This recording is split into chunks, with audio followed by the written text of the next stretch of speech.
Shalom, senang sekali dapat berjumpa kembali dalam program Bible Study Online CK7.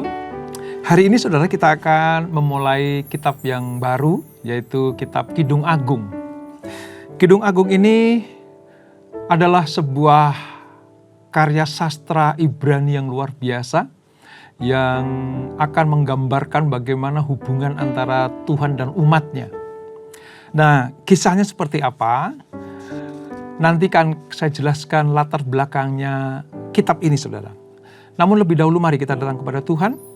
Kita minta Roh Kudus mengurapi kita.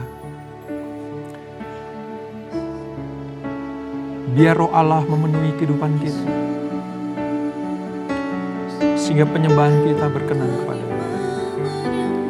Kami datang Tuhan, kami datang Yesus. Sebab Kau baik, sebab Kau baik, oh. Terima kasih Tuhan, terima kasih.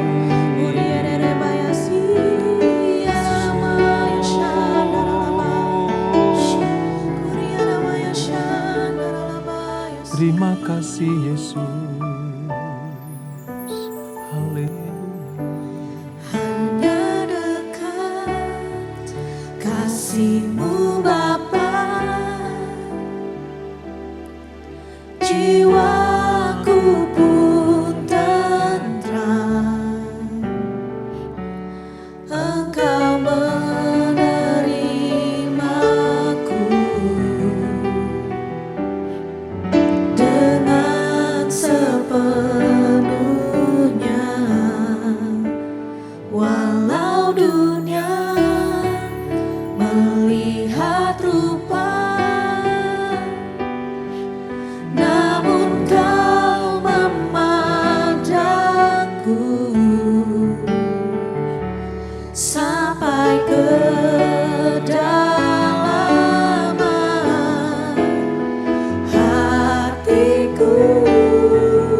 Jiwaku pun tenteram.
Sungguh Tuhan, oleh karena kasih-Mu yang tidak pernah habis-habisnya, maka pujian sorak-sorai kami, pengabdian kami, hanya kami tujukan kepada Engkau. Kami akan melanjutkan pembelajaran kami, urapi kami Tuhan. Mari yang siap belajar firman Tuhan, sama-sama kita katakan amin. Nah saudara, kita akan membaca dari kitab Kidung Agung, pasal yang pertama, di buku Alkitab kita halaman sekitar 723. Saya akan bacakan ayat-ayatnya, kita simak baik-baik ya. Demikian firman Tuhan. Kidung Agung dari Salomo. Mempelai perempuan dan putri-putri Yerusalem. Kiranya ia mencium aku dengan kecupan, karena cintamu lebih nikmat daripada anggur. Harum bau minyakmu, bagaikan minyak yang tercurah namamu. Oleh sebab itu garis-garis cinta kepadamu. Tariklah aku di belakangmu, malah kita cepat-cepat pergi. Sang Raja telah membawa aku ke dalam mahligai-mahligainya. Kami akan bersorak-sorai dan bergembira karena Engkau. Kami akan memuji cintamu lebih daripada anggur. Layaklah mereka cinta kepadamu. Memang hitam aku, tetapi cantik, hai putri-putri Yerusalem. Seperti kemah orang Kedar, seperti tirai-tirai orang Salma. Janganlah kamu perhatikan bahwa aku hitam, karena terik matahari membakar aku. Putri-putri ibuku marah kepadaku. Aku dijadikan mereka penjaga kebun-kebun anggur. Kebun anggurku sendiri tak kujaga. Ceritakanlah kepadaku jantung hatiku. Di manakah Kanda menggembalakan domba? Di manakah Kanda membiarkan domba-domba berbaring pada petang hari? Karena mengapa aku akan jadi serupa pengembara, dekat kawanan-kawanan domba teman-temanmu? Jika engkau tak tahu, hai jelita di antara wanita, ikutilah jejak-jejak domba dan gembalakanlah anak-anak kambingmu, dekat perkemahan para gembala. Perikop yang kedua, mempelai laki-laki dan mempelai perempuan puji memuji. Dengan kuda betina daripada kereta-kereta Fir'aun, kuumpamakan engkau manisku. Moleklah pipimu di tengah perhiasan-perhiasan dan lehermu di tengah kalung-kalung. Kami akan membuat bagimu perhiasan-perhiasan emas dengan manik-manik perak. Sementara sang raja duduk pada mejanya, semerbak bau narwastuku. Bagiku kekasihku bagaikan sebungkus mur, tersisip di antara buah dadaku. Bagiku kekasihku setangkai bunga pacar di kebun-kebun anggur En-Gedi. Lihatlah, cantik engkau manisku, sungguh cantik engkau, bagaikan merpati matamu. Lihatlah, tampan engkau kekasihku, sungguh menarik, sungguh sejuk petiduran kita. Dari kayu aras balok-balok rumah kita, dari kayu eru pepapan dinding-dinding kita. Nah saudara, dari apa yang kita baca ini memang sepintas kita agak bingung kalau tidak mengerti latar belakang, tujuan, dan apa isi kitab Kidung Agung ini saudara. Saya akan pandu pelan-pelan supaya kita mengerti apa yang kita pelajari hari ini. Nah saudara, kitab Kidung Agung ini ditulis oleh Salomo sendiri. Tadi di ayat yang pertama dikatakan Kidung Agung dari Salomo. Tema besar dari kitab Kidung Agung ini adalah kasih dalam pernikahan. Atau hubungan yang sangat erat suami dan istri, tunangan dan pacar atau calonnya. Ini menggambarkan bagaimana sebuah cinta yang kudus, kekal dan abadi. Nah kitab ini ditulis kira-kira sekitar 960 sebelum Masehi. Ya, nama Ibraninya kitab Kidung Agung ini kalau diterjemahkan secara bebas itu artinya nyanyian atas segala nyanyian. Namanya juga Kidung, itu kan bentuknya nyanyian. Agung itu besar. Artinya nyanyian yang lebih besar daripada nyanyian-nyanyian yang lain. Atau bisa juga disebut sebagai nyanyian yang terbaik. Dan kata agung ini mewakili sebuah arti yang besar. Betapa pentingnya kitab ini saudara. Nah Salomo itu menjadi penggubah sekitar 1005 nyanyian. Ya, 1005 nyanyian. Nah perlu saya sampaikan bagi kita semuanya. nanti akan ada bagaimana syair-syair nyanyian ini akan melompat dari sini ke sana gitu saudara. Kadang sulit untuk dimengerti. Tetapi yang harus kita ketahui bahwa begini, sebenarnya semua pasal di Kidung Agung ini merupakan satu lagu saudara. Satu lagu. Bukan terdiri dari beberapa lagu atau nyanyian, bukan. Tetapi satu lagu. Oleh sebab itu, nanti kalau kita berpindah pasal, saudara jangan kaget. Kok ini mengulang seperti di pasal yang dahulu ya? Atau pasal ini kok diulang lagi di pasal-pasal berikutnya? Saudara jangan kaget. Karena bisa saja nyanyi itu diulang-ulang. Tapi jelas ya sekarang latar belakangnya bahwa ini adalah sebuah kidung atau nyanyian yang begitu besar, mulia, dan penting sekali. Dalam tradisi Yahudi saudara, orang-orang Ibrani, orang-orang Israel sana, Kidung Agung ini dinyanyikan pada hari raya Paskah. Kalau kitab Rut yang pernah kita pelajari itu hari raya Pentakosta. Kalau kitab Pengkhotbah itu hari raya Tabernakel atau Pondok Daun. Sementara kitab Ester itu diungkapkan, dinyanyikan pada hari raya Purim. Dan kitab Ratapan itu dinyanyikan pada peringatan atas pemusnahan Yerusalem pada tahun 586 sebelum Masehi. Nah, ini sebuah gambaran bagaimana pentingnya kitab Kidung Agung sampai-sampai pada hari raya Paskah. Paskah itu hari raya terbesar bagi orang Yahudi. Nyanyian Kidung Agung ini dinyanyikan, disyairkan. Mengapa saudara? Karena ini merupakan sebuah hubungan antara umat dengan Tuhannya. Antara anak-anak Tuhan dengan Allahnya.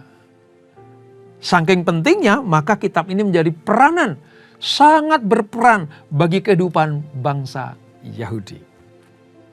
Berikutnya kita akan mengerti sekarang bahwa para tokoh di kitab Kidung Agung ini itu ada beberapa saudara.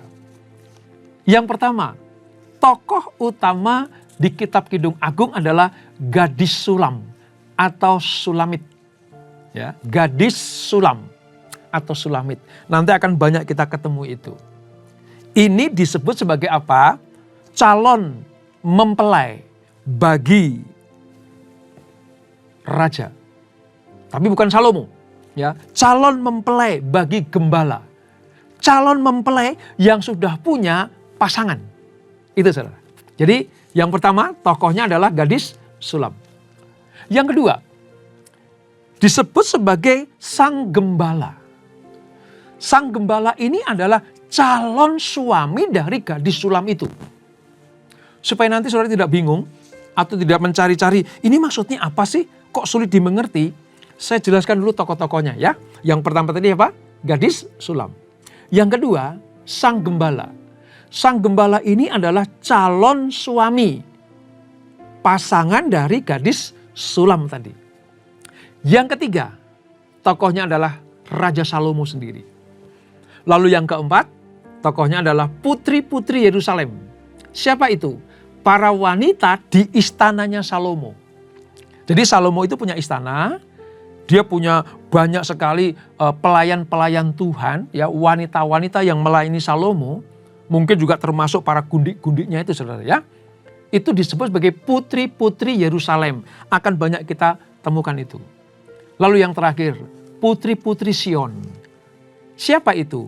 Para wanita yang tinggal di Yerusalem. Kalau tadi putri-putri Yerusalem itu yang tinggal di istana Salomo. Sementara putri-putri Sion itu yang tinggal di Yerusalem. Mengerti sekarang ya?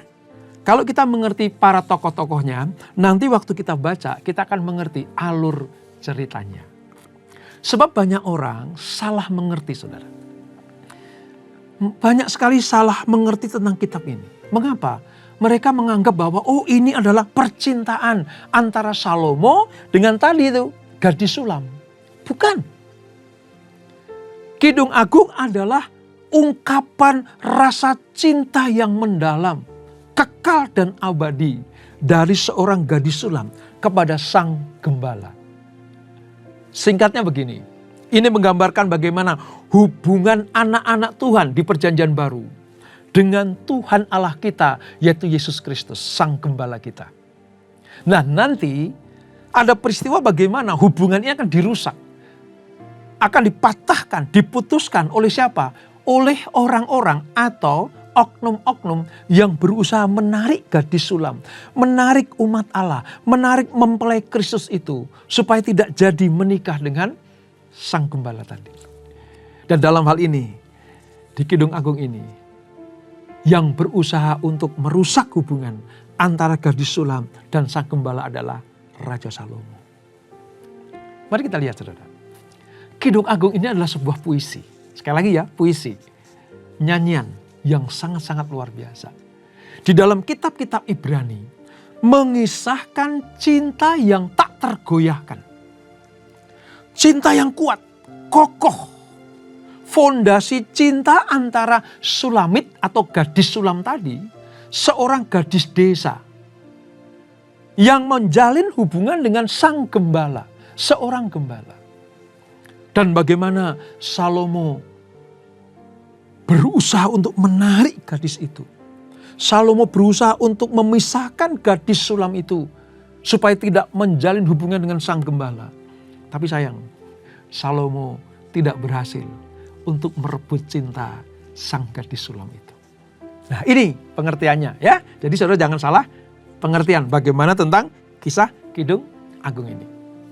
Nah, dalam kitab ini saudara, Salomo itu mengungkapkan rasa kasmarannya.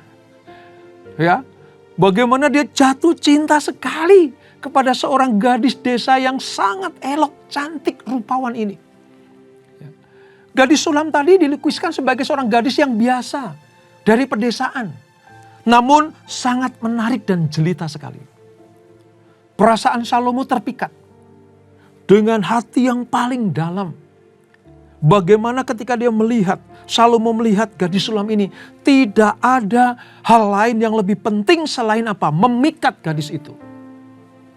Memikat perempuan itu. Padahal sang gadis itu sudah memiliki calon, yaitu Sang Gembala. Nah, Salomo dengan vulgar, saudara. Maka kalau saudara nanti baca kitab Kidung Agung, saudara jangan kaget ya. Hal-hal yang sifatnya vulgar disampaikan. Tapi saya pastikan, semua yang vulgar kalau tertulis dalam Alkitab yang kita pelajari dan kita imani ini adalah benar di hadapan Allah. Diizinkan masuk dalam kanonisasi firman Allah atau Alkitab kita ini. Artinya apa? Allah mengizinkan.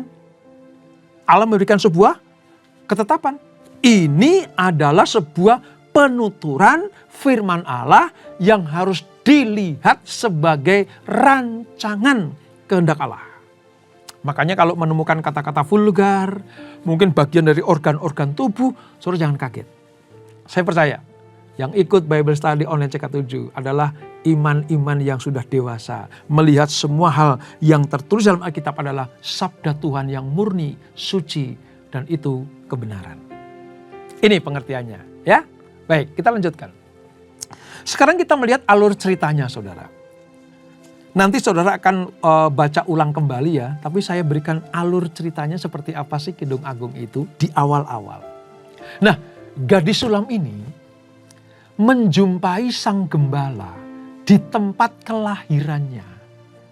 Itu intinya. Ingat ya, nanti akan kita temukan di pasal yang ke-8. Tetapi saya kasih dulu pengantarnya sini, karena tadi saya katakan, kitab ini merupakan satu nyanyian. Sebenarnya tidak bisa dipisah-pisahkan. Namun oleh para penulis dibagi menjadi apa? Pasal-pasal. Nah, sang gadis ini saudara, memiliki saudara-saudara. Saudara-saudaranya ini khawatir. Jangan-jangan nanti adiknya keluar dari rumah, nanti diapa-apain oleh orang. Jangan-jangan nanti kemurnian adik mereka ini ternodai. Sehingga apa?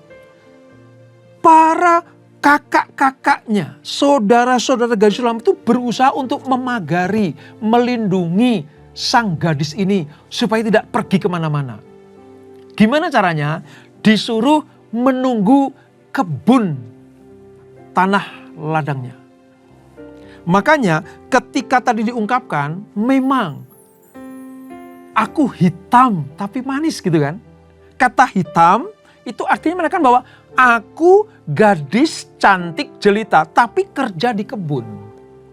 Karena aku dilarang oleh kakak-kakakku keluar dari lingkungan keluarga. Padahal aku pengen ketemu sama kekasihku, sang gembala itu. Kira-kira seperti itu. Itulah sebabnya, maka ketika gadis sulam ini mengikuti apa kata kakak-kakaknya, untuk tinggal di wilayahnya, jangan keluar dari desanya, dia diberi tugas menjaga kebun buah-buahannya. Makanya dikatakan kulitnya hitam. Kulitnya tersengat matahari, namun tidak mengurangi kecantikan, kemolekan, dan jelitanya. Terbukti apa saudara? Salomo naksir bukan? Ini pengertiannya. Nah saudara, namun apa yang terjadi? Ketika gadis itu tidak bisa menahan rasa rindu, rasa kangennya, rasa cintanya, kasihnya kepada sang gembala. Dia keluar dari kebun anggur itu. Dan ketika dia keluar dari kebunnya saudara, tanpa disengaja, dia ketemu sama Raja Salomo. Di perkemahan atau istana Raja Salomo dia ketemu. Ada dua pengertian. Salomo melihat langsung gadis itu, atau Salomo mendengar dari orang-orang atau gadis-gadis Yerusalem atau putri-putri Sion bahwa ada wanita cantik jelita yang sedang masuk ke kota. Apa yang terjadi? Para gadis tadi merekomendasikan kepada Raja Salomo, ada gadis cantik raja.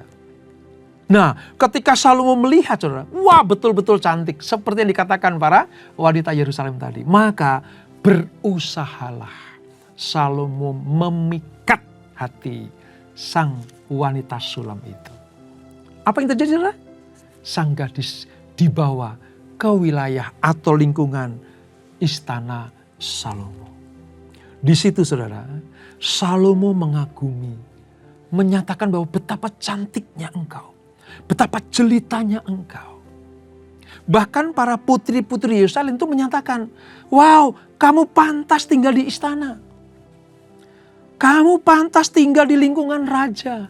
Ngapain di kebun? Ngapain di tempat-tempat yang tersengat matahari? Kamu tetap akan tinggal di istana. Tapi yang terjadi, wanita itu tidak mau. Dia mengutarakan kerinduannya kepada sang gembala kekasihnya. Lihat nih. Yang kita baca tadi itu ungkapan gadis sulam tadi untuk Salomo dan orang-orang sekelilingnya. Aku punya kekasih. Aku punya kekasih. Aku rindu. Aku pengen sekali ketemu dengan dia. Itu. Dan ketika dia menyelesaikan seperti itu, Salomo semakin kuat untuk menariknya. Supaya apa? Supaya wanita terpisah dari kekasihnya. Nah, usaha untuk membuat perempuan sulam itu tinggal di istana dilakukan oleh para putri-putri Yerusalem. Menyarankan agar ia meninggalkan kekasihnya itu. Tapi karena kuatnya kerinduan gadis sulam itu, maka mau tidak mau putri-putri Yerusalem merelakannya. Tapi apa yang terjadi? Salomo tidak. Salomo tidak merelakan ia pergi. Dan mulai apa? Makin mengeluarkan jurus-jurus rayuan. Rayuan dengan luar biasa. Kalau dengan kata-kata tidak mempan, maka Salomo menyediakan perhiasan-perhiasan. Ada emas, ada kancing-kancing perak. Itu ayat 9 sampai 11 tadi. Itu diberikan, dijanjikan, disiapkan untuk perempuan sulam tadi. Tapi apa yang terjadi? Gadis sulam tetap tegar. Dia tidak mau menerima tawaran sekecil apapun dari Salomo. Lalu dia mengutarakan kepada sang raja, cintaku hanya kepada sang gembala. Cintaku hanya kepada sang gembala, di mana dia betul-betul kekasih jiwaku. Saudara, Mari kita lihat apa pentingnya buat kita. Kitab Kidung Aku ini menceritakan bagaimana ibarat gadis sulam itu kita, umat pilihan Allah. Sang Gembala adalah Yesus Kristus, Gembala Agung kita. Kita sudah dipertunangkan, kata Paulus. Kita sudah dipersiapkan menjadi mempelai perempuan. Sementara Sang Gembala adalah mempelai laki-laki kita. Tapi di tengah hubungan kita dengan Sang Gembala, bagaimana kita intim dengan Dia. Dunia, dalam hal ini iblis, tidak suka. Berusaha untuk memisahkan kita dari Sang Gembala. Memisahkan cinta kita dari Yesus Kristus. Dengan cara apa? Diberi janji-janji kenikmatan. Diberi perhiasan-perhiasan dunia ini yang gemerlap. Seperti Salomo menyediakan perhiasan-perhiasan emas bagi gadis sulam itu. Kancing-kancing perak, artinya semua yang menarik hati bagi seorang wanita itu ditawarkan. Tetapi luar biasanya gadis sulam itu menolak semuanya. Dan itulah yang harus kita teladani. Sekuat apapun tarikan dunia, sehebat apapun daya tarik dunia, seperti Salomo menawarkan segala sesuatu kepada gadis sulam, dan gadis sulam itu menolaknya, demikianlah yang harus kita lakukan. Sekemilau apapun dunia, jangan sampai memisahkan kita dari kasih kita, yaitu Sang Gembala kita, Yesus Kristus. Nilai dari kitab Kidung Aku ini adalah menggambarkan indahnya cinta yang teguh dan setia. Kalau Sang Gembala sangat-sangat mengasihi gadis sulam itu, sangat mengasihi, seperti Kristus mengasihi kita semuanya, maka selayaknya kita sama seperti gadis sulam tadi, menjaga cinta kita kepada Tuhan tetap teguh, setia, murni sampai selama-lamanya. Cinta yang tak tergoncangkan, tak tergoncangkan, dan tak tergoyahkan. Demikian tercermin dalam hubungan antara kita dengan Kristus. Kitalah mempelai perempuannya. Nanti di Perjanjian Baru kita akan pelajari Efesus pasal yang kelima itu, saudara. Kita adalah mempelai perempuannya yang akan dipertunangkan, disandingkan dengan mempelai laki-laki kita. Jadi, kitab Kidung Agung mengajarkan kepada kita semuanya yang mengaku sebagai pengantin Kristus untuk tetap setia kepada mempelai laki-laki kita, yaitu Tuhan Yesus Kristus. Inilah inti dari kitab Kidung Agung. Pasal-pasal berikutnya itu menceritakan bagaimana usaha Salomo memikat hati perempuan ini. Tapi usaha perempuan sulam ini mempertahankan cintanya kepada Sang Gembala. Sekali lagi ya saudara, sekali Yesus, tetap Yesus. Jangan pernah tergiur dengan apapun juga. Maka suatu kelak nanti ketika mempelai laki-laki datang, kita akan masuk di dalam mahligai pernikahan kekal abadi di surga sana. Dan itulah Kidung Agung pasal yang pertama. Kita berdoa. Bapak, terima kasih untuk waktu yang indah ini. Kami mengerti sekarang mengapa kitab Kidung Agung masuk dalam kanonisasi Alkitab. Ini menggambarkan bagaimana supaya hubungan kami dengan Gembala Agung kita Yesus Kristus tetap kuat, setia, murni, konsisten, tak tergoyahkan dengan apapun juga. Terima kasih untuk teladan yang indah bagi gadis sulam, gadis desa, yang diiming-imingi dengan harta benda Raja Salomo, tapi dia tetap setia kepada Sang Gembala, yaitu kekasihnya. Demikianlah kami. Apapun yang dunia tawarkan, kami tetap akan mencintai Tuhan Yesus Kristus. Memang tidak mudah Tuhan, tidak gampang untuk hal itu. Oleh sebab itu kami mohon kekuatan dari Roh Kudus, supaya kami tetap memandang Yesus Kristus sebagai mempelai laki-laki kami. Terima kasih Bapak, berkati anak-anak-Mu. Sebelum kami berpisah, kami siapkan hati kami terima berkat yang daripadamu. Kekasih-kekasih Kristus arahkan hatimu kepada Tuhan. Terimalah berkat kasih anugerah dari Allah Bapa yang berlimpah-limpah. Di dalam Anaknya yang tunggal Tuhan Yesus Kristus. Dan persekutuan yang manis dan Roh Kudus menyertai kita semuanya. Mulai saat ini sampai Maranatha. Yesus datang yang kedua kali menjemput kita semuanya. Bertemu di awan-awan yang permai. Menikmati kemuliaan kekal sampai selama-lamanya. Yang diberkati, sama-sama kita katakan amin. Tuhan Yesus memberkati.